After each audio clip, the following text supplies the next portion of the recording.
Welcome to this panel. I'm Michael Lind with the New America Foundation, and this session is on austerity and global finance, a cure or poison. To help address this issue, we have Elena Panaritis, advisor to the Greek government, Mike Consul of the Roosevelt Institute, Josh Bivens of the Economic Policy Institute, and Jeffrey Summers of the University of Wisconsin-Milwaukee. You can read their detailed biographies in the conference material. And so without further ado, let's go in that order. We'll listen to Elena Panaritis on austerity and global finance.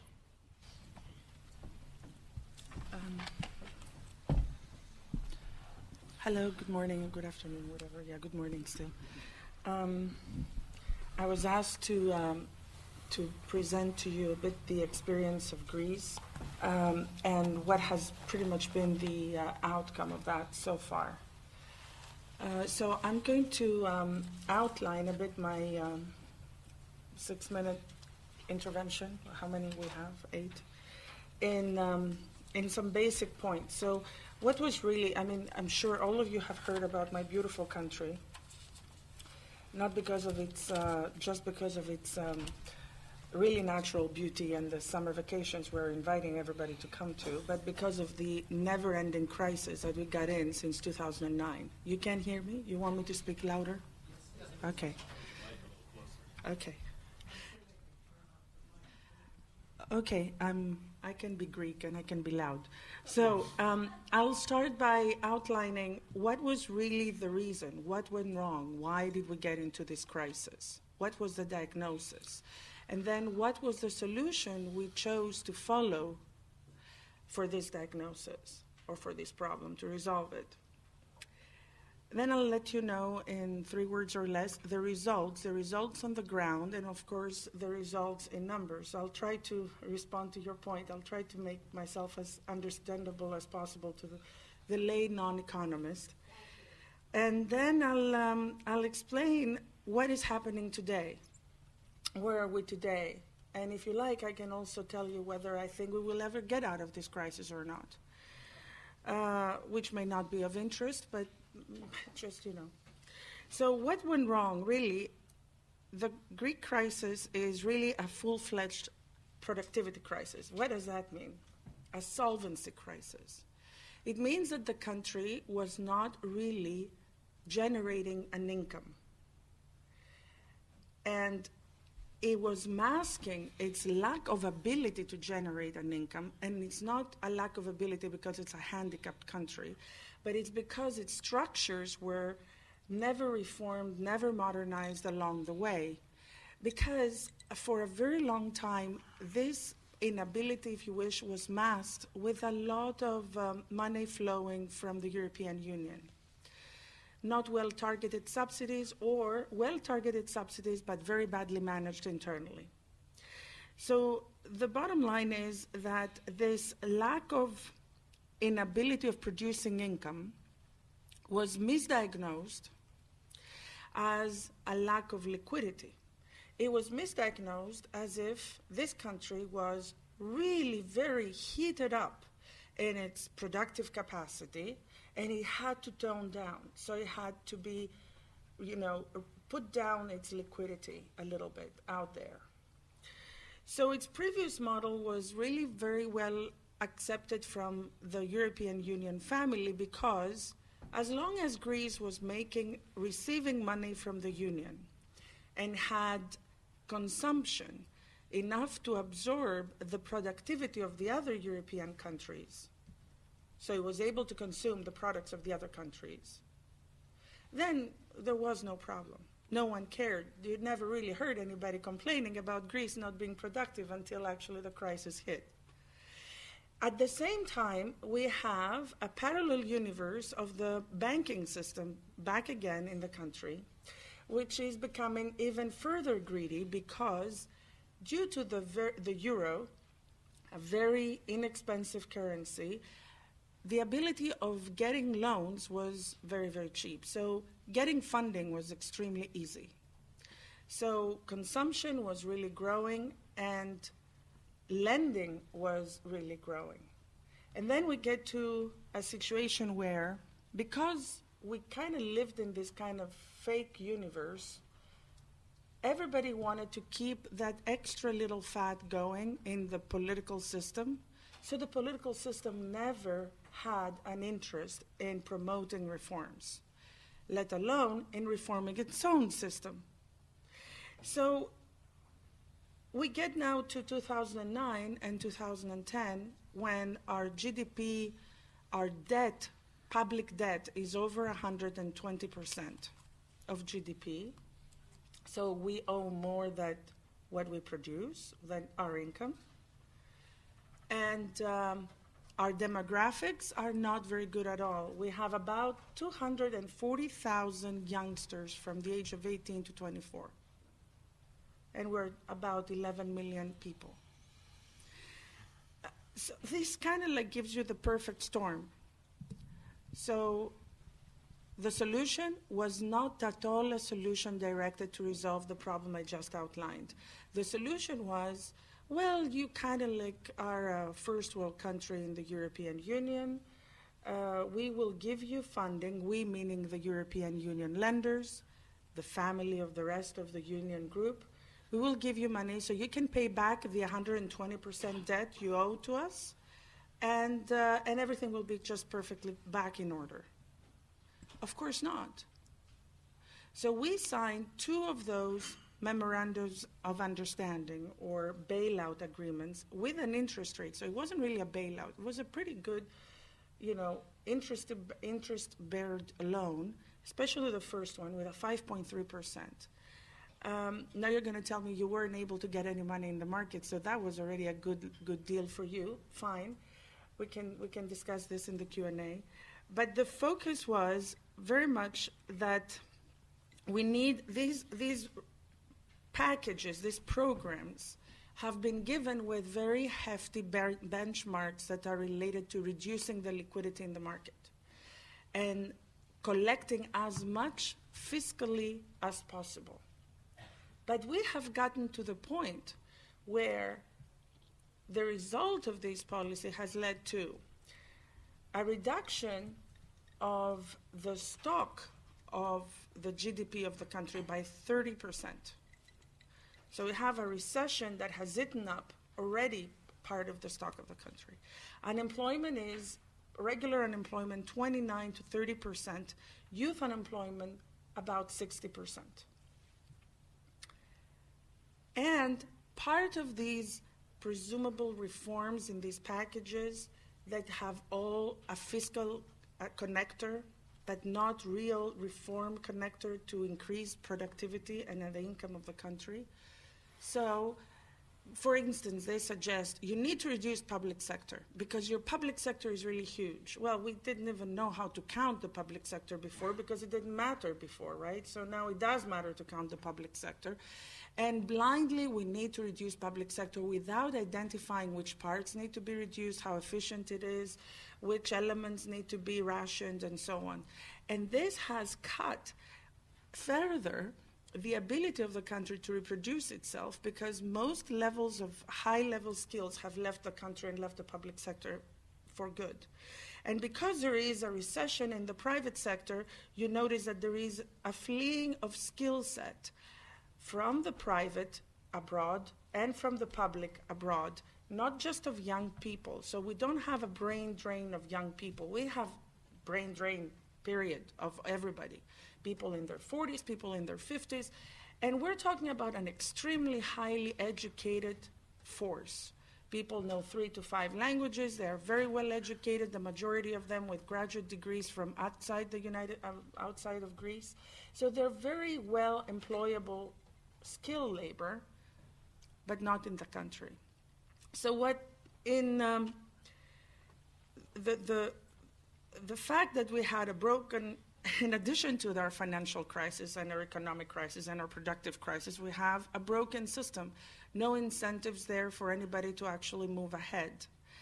And we end up having a new government that came in January of 2015. very much eager to change that route, in which I have been very much involved, and also, as many of you know, my colleague, Minister Varoufakis at the time, to actually change that, turn that wheel a bit. Unfortunately, it was not as successful as we wanted it to be. So we ended up getting an additional package of debt, to which debt right now is 180% of GDP. This year we're having another recessionary year. It's 7 years in a row. It's not very nice. Whether we will have a better future or a better present, it will all depend on whether or not there is a sincere appetite to reform the structures of the system. And because we're not a standalone country, and we are a country that belongs to a bigger family of the European Union, they also need to have an appetite to provide incentives for such a reform, and not just incentives to increase fiscal returns that have led to the point whereby this is a country that has a very high debt to GDP, but public debt, but it had a high private investment percentage.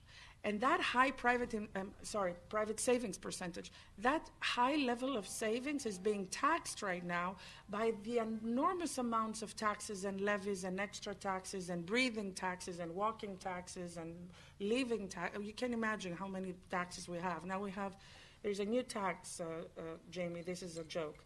But it's not really a joke, it's a tax. They are saying we're changing taxes 3 times a day. That's how bad it is. And there is no predictability of the tax system. So how can it's not incentives. There is no such a thing as austerity versus investment. I'm just wondering, can we just have stability for a little bit? Just let's not do anything for a week. So maybe we can have some investors showing up. Because if you're an unpredictable system of fiscal controls, so how on earth will you ever attract anybody? So, for instance, the new level of taxation is on cars. Of course, cars have a taxation, right? And they call it the moving tax because your car is moving. A lot of households have put their cars in their garage, have withdrawn all their licenses of ability to drive, returned them to the fiscal authorities for 2-3 years now. So now there is a new tax for immobility tax of a movable asset. It's never ending.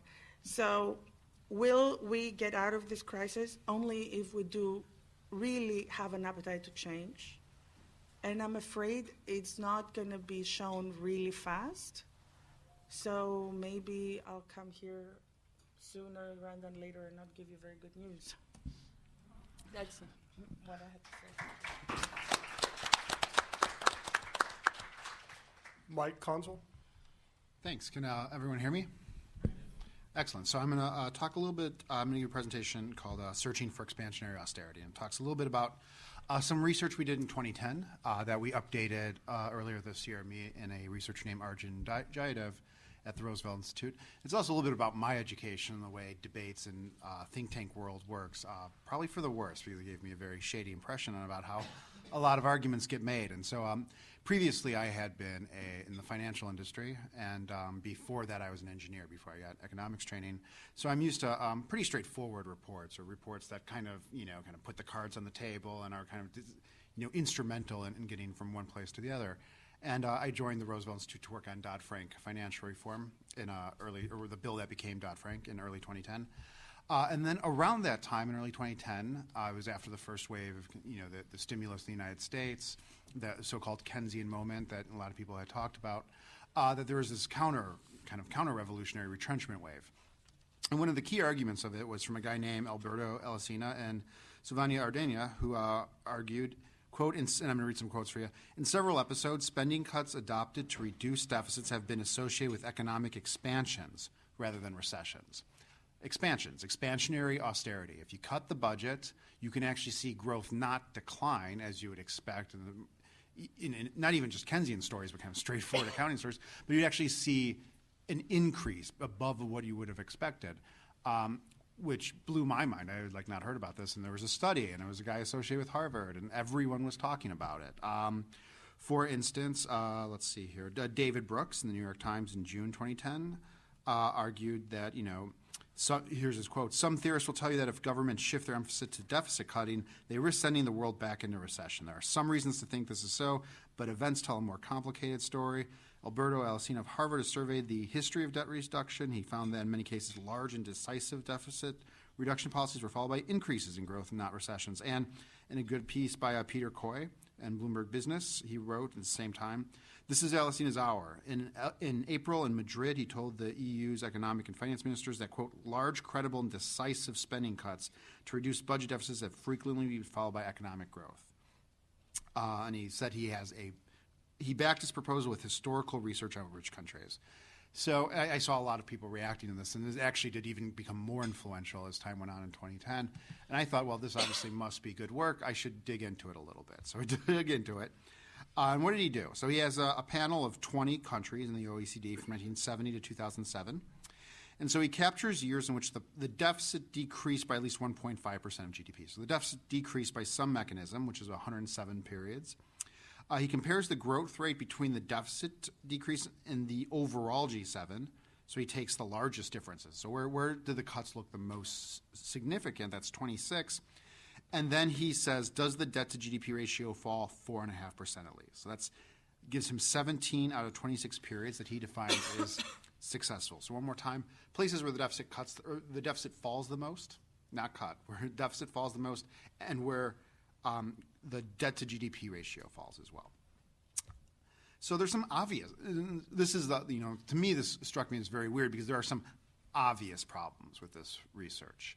And this was kind of like, well, hasn't this been verified? Hasn't this been peer reviewed? No. Hasn't this isn't there an open debate about this? No, not really. Are a lot of people quoting it without it really being examined carefully? No, not at all. So, you start to pull back just right out the door if you're familiar with this kind of research. I have to learn it pretty quickly. There's some obvious problems, right? You can't tell whether or not the deficit is being decreased at the height of a boom or the bottom of a slump.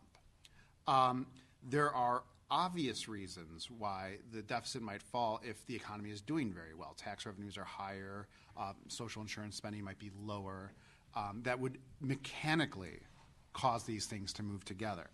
In the lingo, there's just an endogeneity of deficit reduction. Most researchers tend to try to take a narrative approach. There's very influential studies by Christina Romer and David Romer that you kind of look at the narratives and say, okay, can we actually really interject and see which ones are really which? And they, of course, did not find anything like this. And crucially, the economy doesn't have to be growing quickly or even at all for this to happen. So it's not even clear which direction this needs to go. So we wrote a paper that said, the boom, not the slump, the right time for austerity. The quote we really liked is, the boom, not the slump, is the right time for austerity at the Treasury. It's from John Maynard Keynes in a 1937 radio interview. Though right now the IMF, of all people, is saying for a country like the United States, you shouldn't even cut the deficit. You shouldn't cut the debt in times of growth because the opportunity costs of it are quite high, actually. So, and historically, countries don't ever really pay down their debt in that kind of family way. They let the debt fall as a matter of growth and inflation. So we looked at kind of dug into it. Did their examples cut in a slump, and is growth higher after compared to before? That was the two questions that were missing from their thing. And of the 26 episodes that they identify as expansionary, none of them hit either of those requirements. None of them, there's two out of the 26. So we'll talk about those two in a second. And I think they're important counterexamples. Virtually none of them reduced the deficit when the economy was actually in a slump, which is, of course, what it was in 2009 and 2010 when people were talking, and it would remain, technically through now in many of these countries. And virtually none of them increased their growth rates while reducing the debt to GDP ratio. Okay. Their examples of successful consolidations, and I think this is our headline, were on average growing more strongly the year before, or growing strongly the year before the year of adjustment. So, and the two examples that we found that would kind of hit their definition and kind of provide evidence for what policymakers should do in 2010.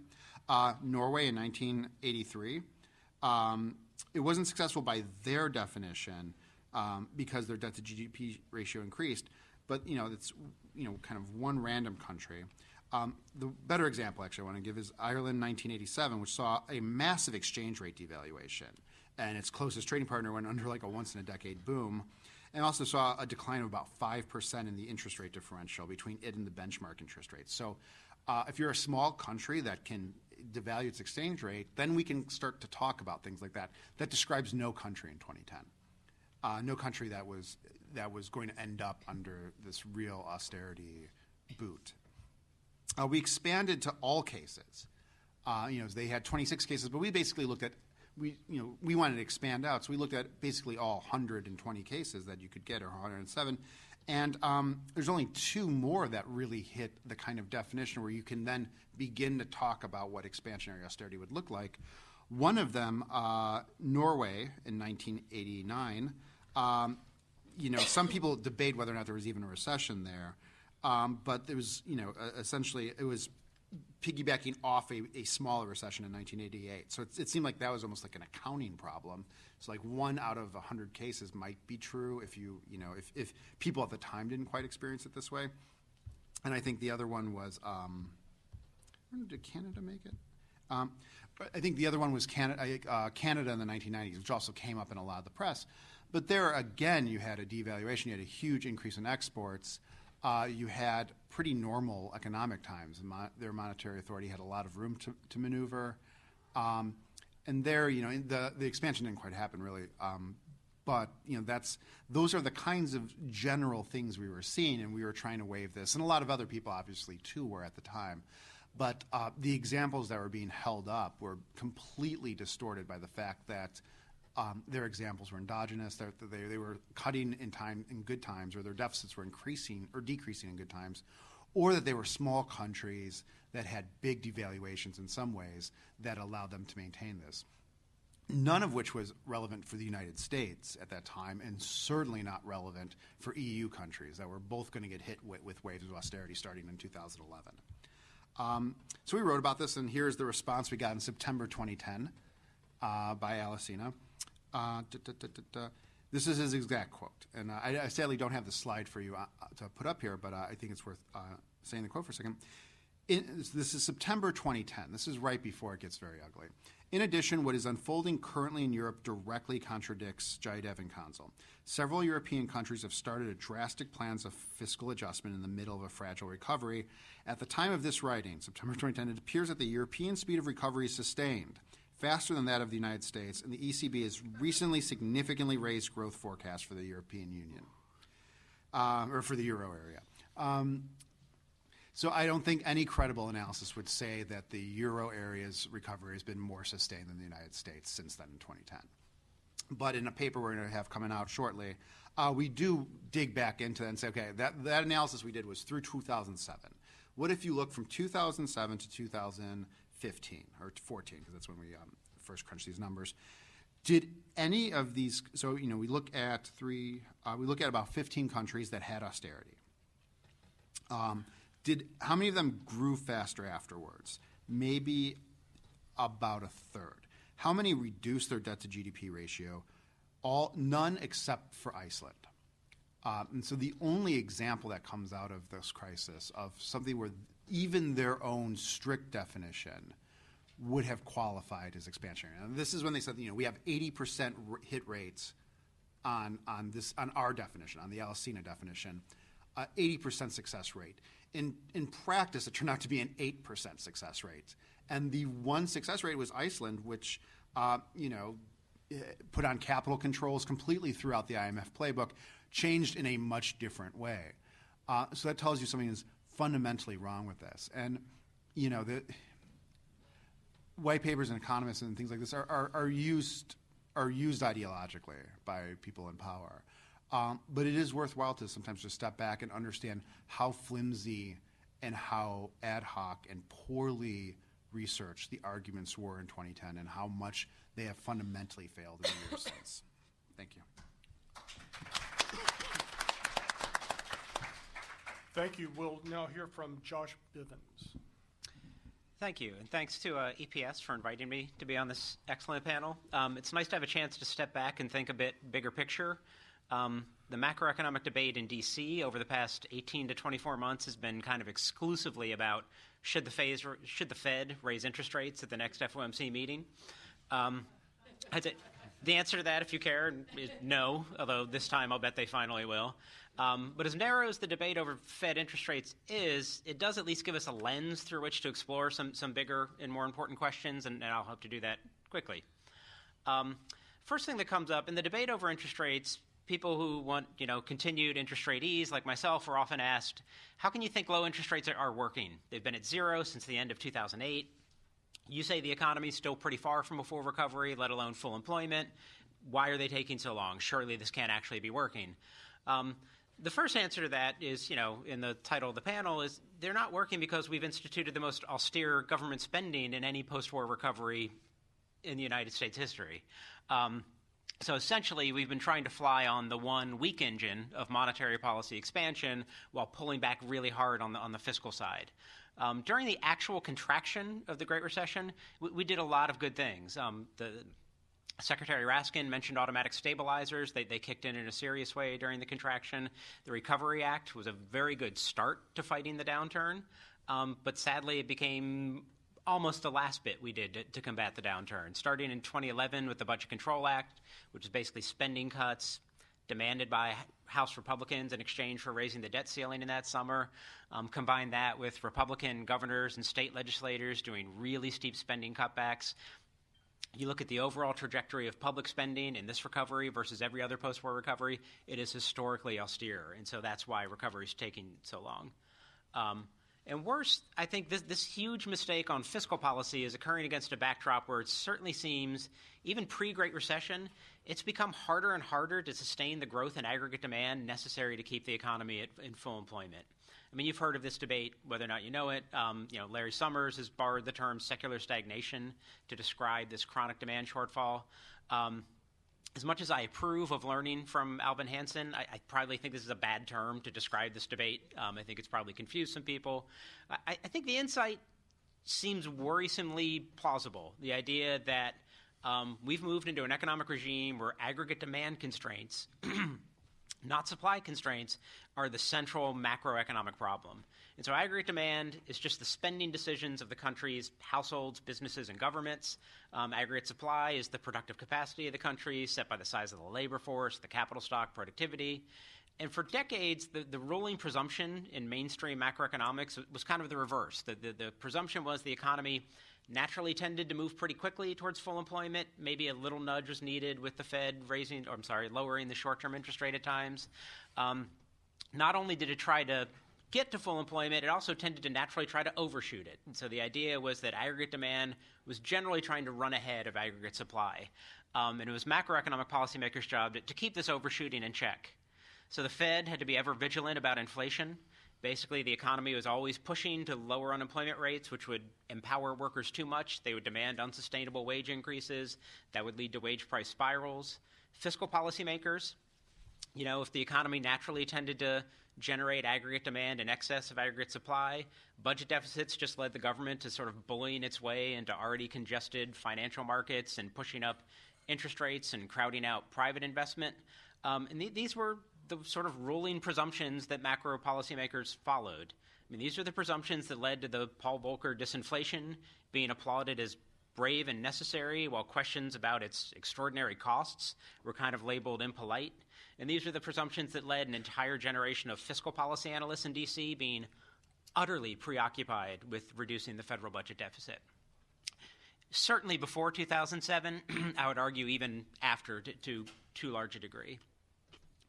Episodes where demand growth did unambiguously fall behind supply growth, normal people would call these recessions, they happened. But they were thought to be pretty naturally short and shallow, or the Fed could deal with them. None of this is the world we're in right now. I had in my talk, I was going to do a quick detour to ask whether or not these ruling policy presumptions were ever correct. I'm awfully agnostic, but I will not dwell on the past. People care. We can talk about it in the Q&A. But right now, we've had short-term interest rates at zero since 2008, we still have insufficient demand in the U.S. economy, and so we really do seem to be in an era where the central macroeconomic problem is generating aggregate demand, not stifling it to make sure the economy does not overheat. So this raises two final questions. How do we get here, and what does it mean for policy? The first one's pretty hard to answer. How we got here, why has it become harder and harder over time to sustain enough demand growth in the economy? I think there's a lot of reasons for it. I think inequality is a big part of the problem. Basically, we have shoveled lots of money up to households at the very top of the income distribution. They tend to have much higher rates of savings than people near the bottom of the income distribution. People in the top 1% save something like 35 to 36% of their income. People in the bottom 50% save well under 10% of their income. You shove money to the top, you have more money being saved. During normal times, that might not be a problem. If you've got financial markets and interest rates that have the room to channel that savings into productive investment, then you don't run into demand problems. Did I mention the zero interest rates we've had since 2008? The idea that all we need to do is have interest rates get lowered to channel that savings into investment, that channel has been blocked by the fact that we've hit the zero interest rate bound. And so I think that the inequality we've seen has been a big part of why we seem to have these chronic demand shortfalls. What does this mean for policy? What does accepting this new regime of demand-constrained economies mean?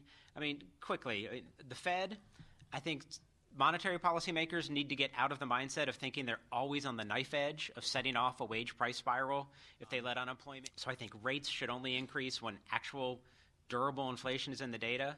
For fiscal policymakers, I think they need to recognize budget deficits don't damage the economy when they're run during times of demand slack.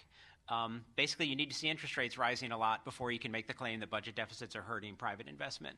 And when the economy is where it's today, they boost demand in a system that's starved for it. And it's not like there's a shortage of reasonable public investment projects that we could undertake as a country that would be really beneficial. I mean, we are still a country that does not price carbon. And so until we price carbon, investments in energy efficiency and greenhouse gas emission are going to be radically underprovided by private actors. Given this, why not have public investments that ramp these things up?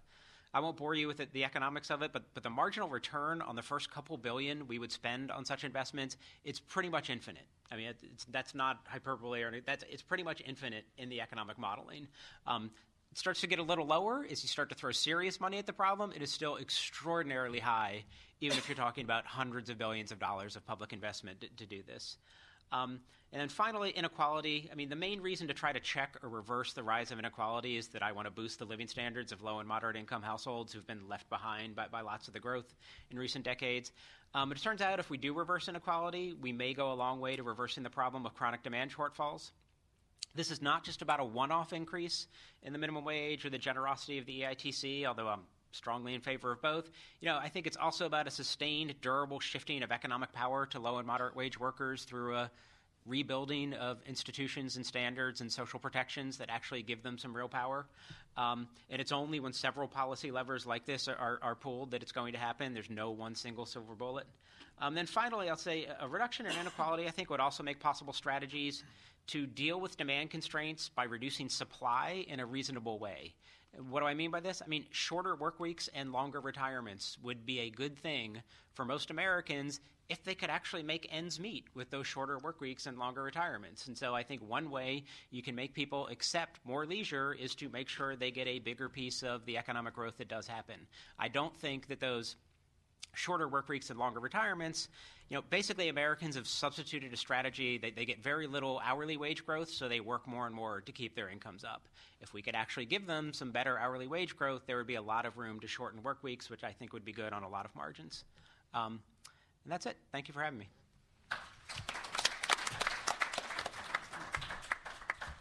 Jeffrey Summers. Okay, well, I want to thank Jamie, of course, for the invitation. Pardon me? Thanks so much. And EPS for the invitation. My remarks are going to be about Latvia, which, as you'll see quite shortly here, actually complement our presentations that we've had thus far. Because Latvia, this small country situated between Russia and Scandinavia, has been positioned as the great success story for austerity. So as we've had all of these failures, which were supposed to be successes, and as the body counts started to come in, and they were quite high, as we know, in terms of austerity's failures. They finally found a success. They found a success in the small Baltic country of Latvia. Well, I'm here to tell you that I have been going to Latvia for the past 20 years, have spent about a total of 6 years in the country, and not everything is as good as it has been reported.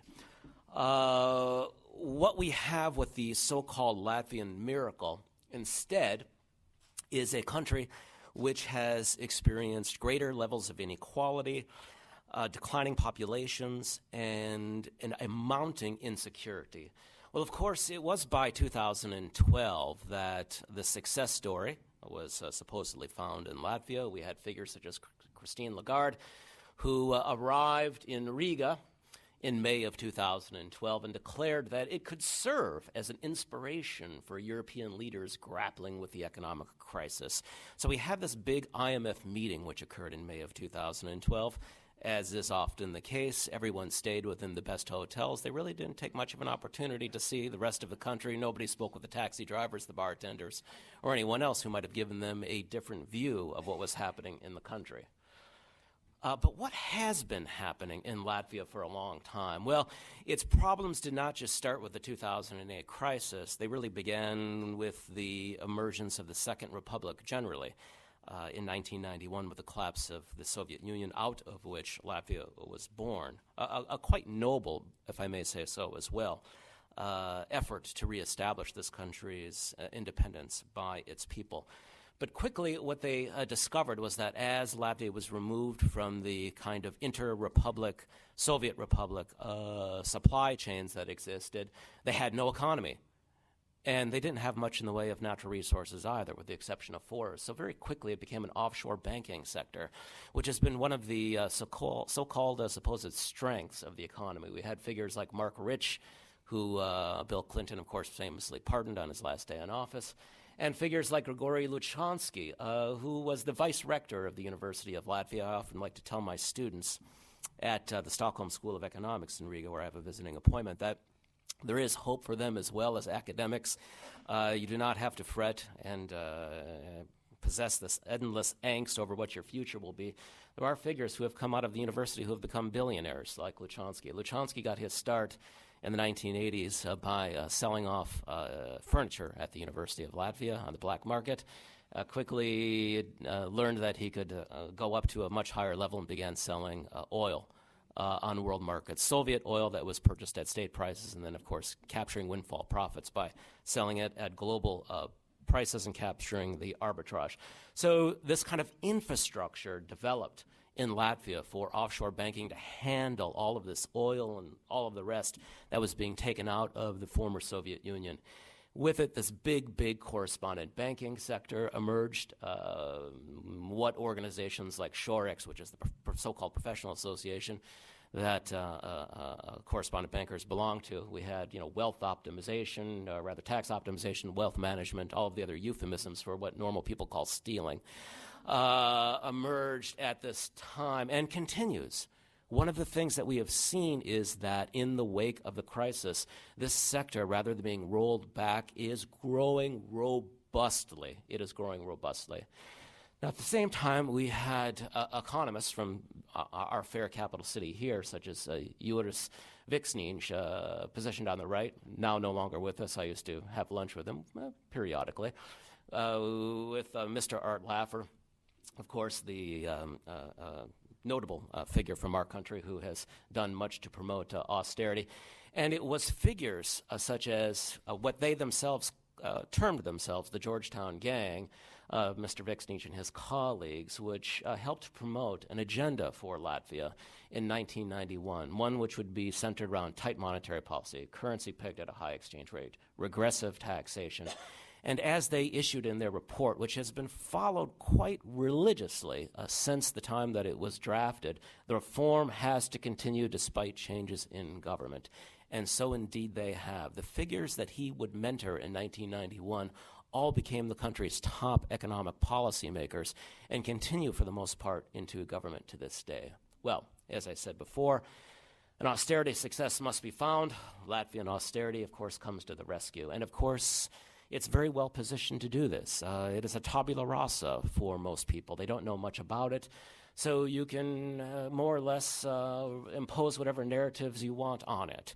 It's a beautiful place. Jamie can attest to that. He was just there. But it has been mispresented to the public at large globally in terms of the supposed success of this model. Now, figures who lost no time in taking advantage of the crisis in Latvia in the fall of 2008 were people like Anders Åslund, who quickly swooped in like an ambulance-chasing lawyer, just seeing that there was a disaster that he could perhaps rehabilitate his reputation with by helping to solve. And he quickly found himself in Latvia after the previous decade, having to be a little bit less of a visible figure, given that this was his last pupil, and the problems that we saw ensue in Russia. Well, in terms of the Scandinavian banking sector and the actual crisis, which then precipitated this hyper-austerity, which would then come to Latvia following 2008, this kind of El Dorado of sorts was found in the capital city's real estate of Riga, where some 50% of the buildings are from this period of beautiful Art Nouveau building, which took place between the 1880s and up to about 1914. It's just an amazing place architecturally. The wonderful thing for Scandinavian bankers, now, so in other words, we're shifting from east to west, no longer dealing with correspondent banking, getting all the oil out and all of that, although Scandinavian banks were initially involved in that. But once they got out of that dirty business, leaving that to the locals, they got into collateralizing all of these beautifully previously debt-free buildings with debt. I mean, this was absolutely wonderful. This must have been like the conquistadors arriving in Mexico in the beginning of the 16th century, finding all these debt-free buildings, which could all be loaded down with debt. So they got to work. A kind of Sartrean no-exit situation was created for these Latvian borrowers, who then got stuck with all of these mortgages on buildings which had increased quite significantly in price. Those who had not owned property following the collapse of the Soviet Union, those who had not inherited property, felt compelled to get out there and buy apartments and acquire as much property as quickly as they could, given prices were increasing. And the message to everyone was, you must buy now before you get priced out of the market. So you have all these people who now have these loans, and unfortunately, the banks required that their older aunts and grandparents sign away their farm and the countryside and everything else as co-signers to these loans. And so not only have they, in the ensuing real estate crash which took place, lost their property. This is the property for which a mortgage was taken to buy a very nice apartment in the capital city. But now these same people have to find themselves working to continue paying off these mortgages. It's not like here. You can't just walk away from a mortgage. You own it forever. And so to prevent your grandmother's farm from being taken to the countryside, you work for the rest of your life to pay off a mortgage for which there is no longer even a property. This, in short, helped to sustain the Scandinavian banking industry, for which the Baltic states have been their chief profit center, making more money than we see in terms of profit growth than in Scandinavia itself.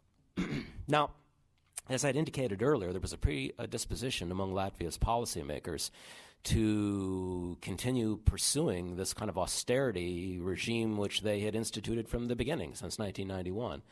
Indeed, with their sometimes in the past prime minister, sometimes finance minister, and sometime parliament member, Einar Repša, so the person who was actually holding the finance minister post at the time, just following the crisis, we had a figure who was actually outflanking the IMF from the right. Now, of course, we've seen the IMF move a bit to the left since the 1997-98 financial crisis in East Asia, but nonetheless, I mean, nobody's going to characterize them as screaming leftists, except for the Latvians and some of their policymakers. And I should be more clear, they're policymakers, not their people.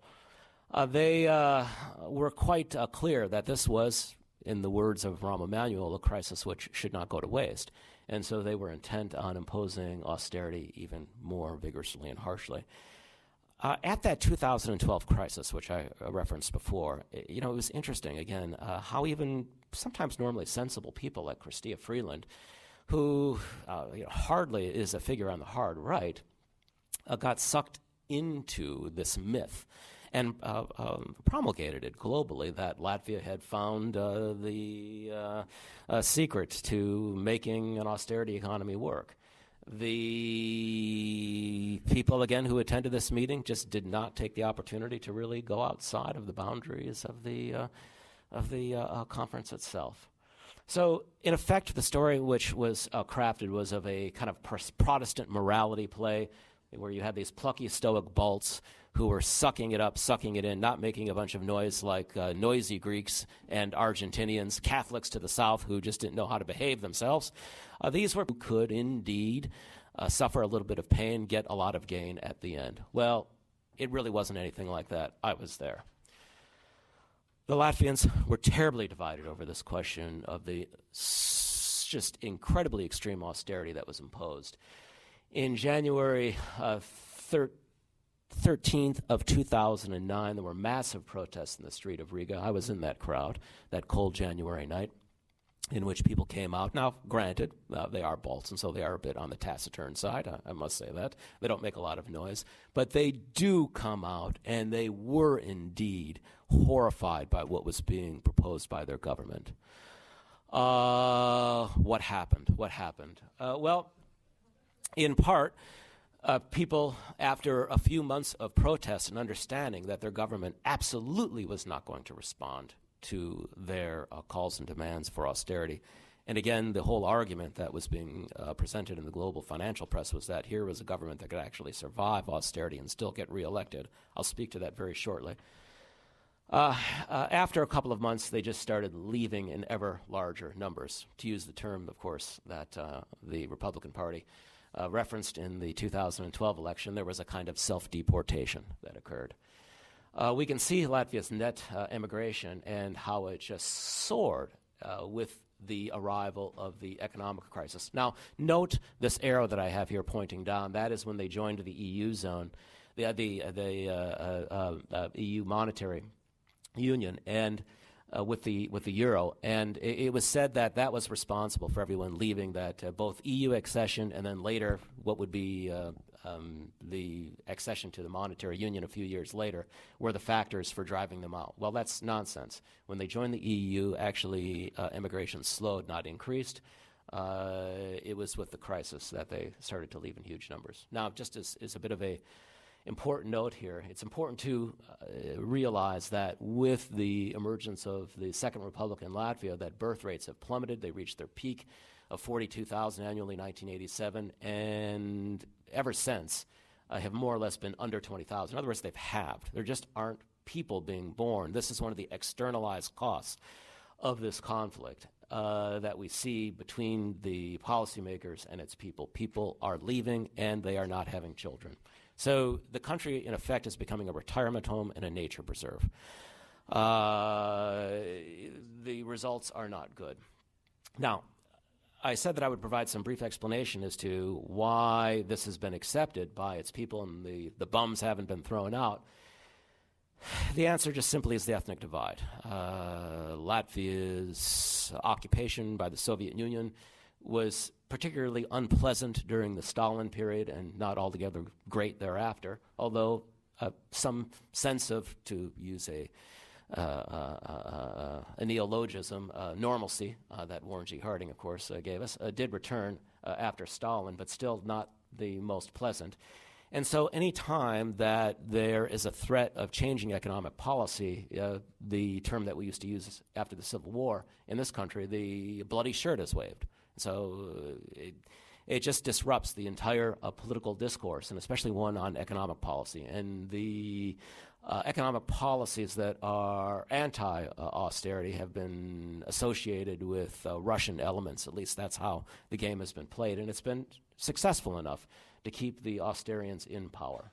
So you have this depoliticized post-Soviet population, many of which have resigned themselves to the current situation, have left when they could, and when they can't, have just essentially said, well, at least we're not being sent to Siberia in boxcars. So that's the success story of austerity. It's not as bad as boxcars to Siberia. Not necessarily hugely better, but not worse. How did they survive and recover? Very quickly here, they began selling residency permits to CIS residents so that they could travel throughout the Schengen zone. They're not the only country to do that. Of course, Spain and others have done so. Also, my last slide here, the present sources of growth, because economic growth has returned, and of sustaining demand are, as I've said before, the offshore banking sector, which is huge. In fact, the Latvian banks were the correspondent banks through which 18% of Moldova's GDP was stolen last year and then sent to London. Perhaps some of you saw that scandal. Some of the biggest offshore banks, Rietumu, ABLV, these are our local banks that have connections to Czechists in the 1980s who used to control the Communist Party's offshore banking accounts. They became the new offshore bankers. They knew how to do it, and they also stole the money from the Communist Party to help establish themselves and to begin buying assets as well. But at any rate, that plus Cyprus in 2012, 2013, we're quite familiar with that crisis. A lot of that money just flew to Riga. Same thing with the crisis in Ukraine. The country is 50% forested. Half of that land is actually owned by the state. So in the wake of the crisis, they just began selling a lot of it off. They began clear-cutting a lot of forests. So that is one of the ways that they have been able to sustain themselves as well. There's kind of a quick and loose, fast SMS loan industry that has started. 4 of my former students were a failure of mine, the entrepreneurs who launched this effort.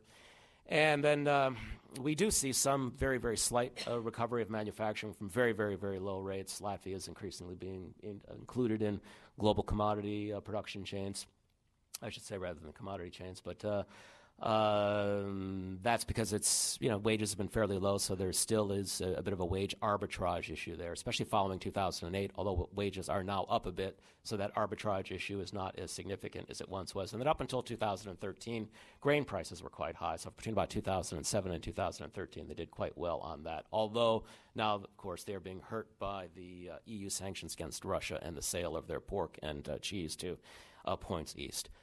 Thank you very much for your attention.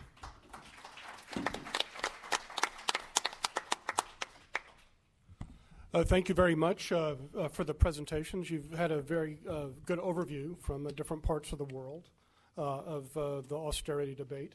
We're right at the end of our time, so 5 minutes. We'll take 1 or 2 questions. Yes. You didn't mention, I'm not being critical of your remarks, I think they're very good, but you didn't really mention the politics that comes out of the austerity programs in Europe, particularly in Greece. The political instability that in so many of these situations occurs, and then the feedback effect of that on economics and policy to intensify the downturn. So the question I have for you is, how big a deal was that? And for Jeff, the U.S., as we know, we've had a bit of austerity, but we have had offsetting very easy monetary policy very quickly, which Europe did not have. That came late. And we have the adjustment of the exchange rate, which is unconstrained, where they didn't. Of course, this was a problem for Greece as well. And so comments on that. And then finally, the counterfactual would be of interest. That is, how would it have run? The U.S. has run better, but how would it have run if there had not been austerity? Would things have been better without the austerity plan as practiced in the European situation this last crisis? Okay, Elena, Mike, and Jeffrey and Josh can pitch in if you want. I tried to answer it by saying that there was no incentive all these years to have, because the lack of productivity was masked with this cheap euro and cheap lending, basically, and a lot of money coming in from the union. So there wasn't really an incentive for the political system, whichever political leadership it is, to reform. So what we do see, however, is that Every 2 years, we're having, just the last 9 months, we had 3 national elections. We're becoming a bit like Argentina, okay? So what is the message out there? Is that political instability the reason for not doing reform? Or was the fact that we were not doing reform all these years the reason why we do not have the appropriate political system to remain right now in power and be able to do the reforms necessary? So there are 2 lessons that I see. One is that all political parties, including Syriza, which is the leftist, the radical left, as you like to guys call it here in the West, has learned one very important lesson. You really want to be in power and last for as long as you can, a few months, a year, 2 years, you have to play with the austerity because this is what the name of the game is called, all right? However, their incentive is not, do you want to stay in power by making the country that you serve more effective, fair, ethical, and productive? No. Okay, so that's unfortunately the dilemma. And that's why right now I will tell you that I do not really see that any of the existing parties that are out there from the existing political system seem to be able to grasp neither the problem 100% nor the solution. Definitely don't grasp the solution. I'm gonna. Mike? I think that covers it, so I'm gonna... Okay. Jeffrey, would you like to add something? Well, just in the context of Latvia, I mean, I guess the problem is with the recipe that was used to bake the cake. I mean, so of course, having a monetary union across Europe, of course, arguably was not the best idea, given what we know about different levels of development and the challenges that presents for countries operating within a union. So, I mean, without getting into all of the mistakes that were made, I think what the Latvians could have done differently is they could have restructured their tax system instead of raising the taxable minimum, which is what they actually did, and actually raising the VAT to quite extraordinarily high levels.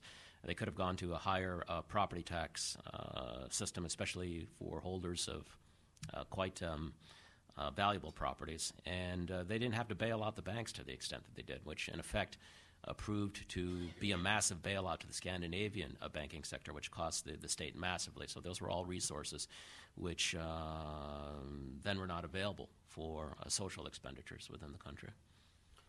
Josh, counterfactuals on austerity? Yeah, I mean, I think counterfactual, with less austerity, things would have been much better. I mean, I think from a U.S. perspective, it's often said, and it's totally true, that the U.S. fiscal policy since the crisis has been much better than Europe. That's a really, really low bar. I mean, what Europe has done in the crisis has been absolutely disastrous. And so I don't want to minimize the difference. I'm very happy we took the U.S. path rather than the European path. The U.S. path is hardly free spending fiscal investment after 2011. And in fact, it's pretty austere. It's just not the savage austerity that's happened in Europe. Well, this brings us to our next panel on global security. Please join me in thanking these panelists.